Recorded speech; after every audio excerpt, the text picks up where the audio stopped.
Hello বন্ধুরা, মৌসুমি kitchen with village ফুডে আপনাদের সকলকে স্বাগত। আজকের আমি আপনাদের ফুলকপি দিয়ে চারা পোনার ঝোল করে দেখাবো। আশা করছি আপনাদের সকলেরই ভালো লাগবে।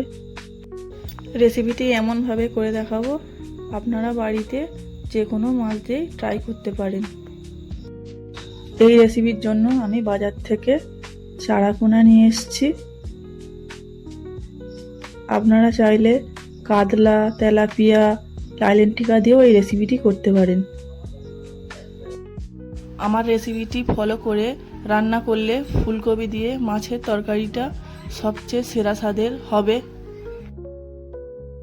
এই রেসিপির জন্য আমি একটি বড় সাইজের ফুলকপি নিয়ে নিয়েছি।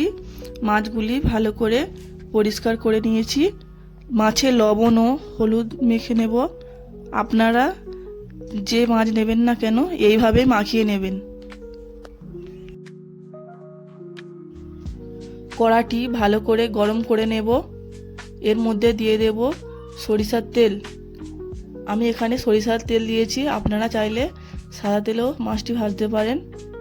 এরপর একে একে মাছগুলি ভালো করে ভেজে নেব।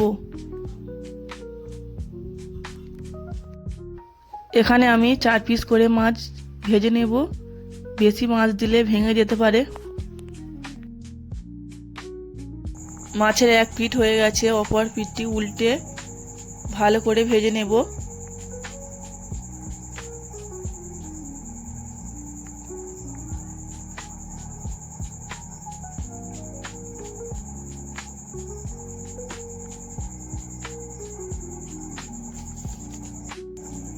মাছ ভাজা হয়ে গেছে, একটি প্লেটের মধ্যে একে একে তুলে নেব।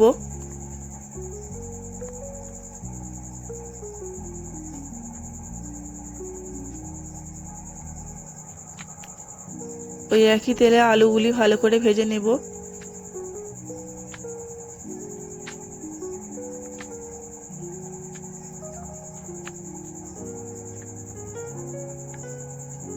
দিয়ে দেব লবণ। আমি হলুদ দেব না, কারণ মাছ ভাজার সময় হলুদ দিয়েছি। লবণ দিয়ে ভালো করে নেড়ে চেড়ে লালচে করে ভেজে নেব। আলু ভাজা হয়ে গেছে, একটি পাত্রের মধ্যে তুলে নেব।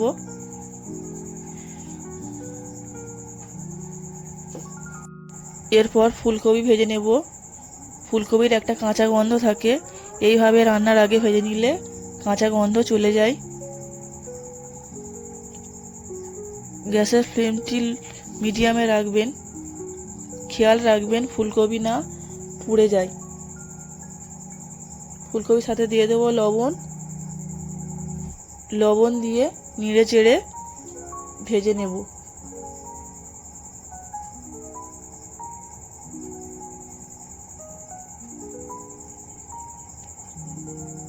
ফুলকপি ভাজা হয়ে গেছে, একটি পাত্রের মধ্যে তুলে নেব।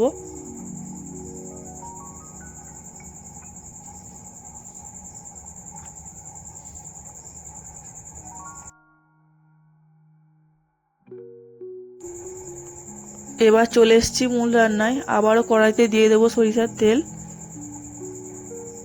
তেলের মধ্যে দিয়ে দেবো চেরা করা কাঁচা লঙ্কা, কালো জিরে। কাঁচা লঙ্কা তেলেতে দিলে তেলের ফ্লেভারটি খুব সুন্দর আসে। এর মধ্যে দিয়ে দেবো পেঁয়াজ কুচি। আমি 2টো পেঁয়াজ কুচিয়ে দিয়ে দিলাম। পেঁয়াজ নেড়ে চেড়ে ভালো করে লালচে করে নেব।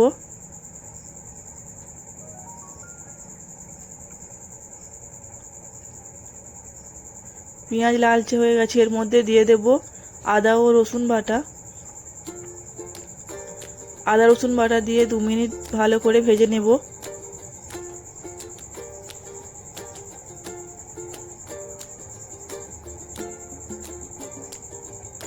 দিয়ে দেব টমেটো কুচি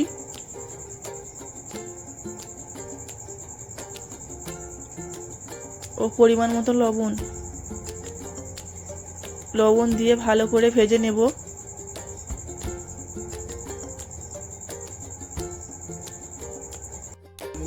এর মধ্যে দিয়ে দেব লঙ্কা ও হলুদের গুঁড়ো। অল্প পরিমাণে জল দিয়ে মশলা ভালো করে কষিয়ে নেব। মশলা যত ভালো করে কষাবেন রান্নার স্বাদ ততই ভালো হবে। দেখুন মশলা থেকে তেল ছেড়ে দিয়েছে।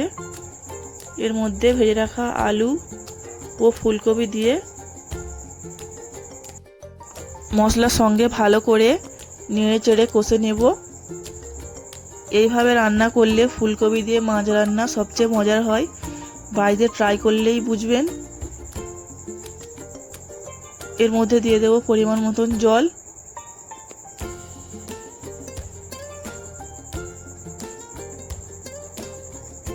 ঢাকা দিয়ে কিছুক্ষণ ফুটিয়ে নেব। এর ফাঁকে আমি একটি মশলা তৈরি করে নেব, চন্দনী ও গোটা জিরে। গ্যাসের ফ্লেমটি মিডিয়ামে রেখে মশলাটি আমি তৈরি করে নেব।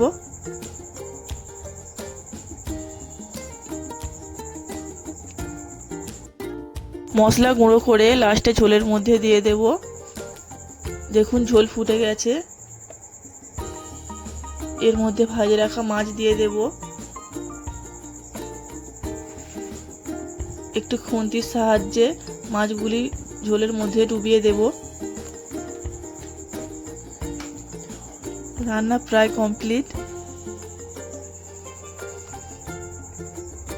এর মধ্যে দিয়ে দেব ভেজে রাখা জিরে ও চন্দনী গুঁড়ো।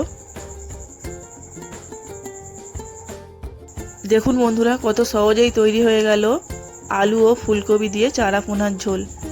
এইভাবে বাড়িতে অবশ্যই ট্রাই করে দেখবেন, খুবই ভালো লাগবে। আমার চ্যানেলে যদি আপনারা নতুন হয়ে থাকেন, লাইক কমেন্ট শেয়ার করবেন। অবশ্যই চ্যানেলটি সাবস্ক্রাইব করতে ভুলবেন না। আবারও আসছি নতুন কোনো রেসিপি নিয়ে।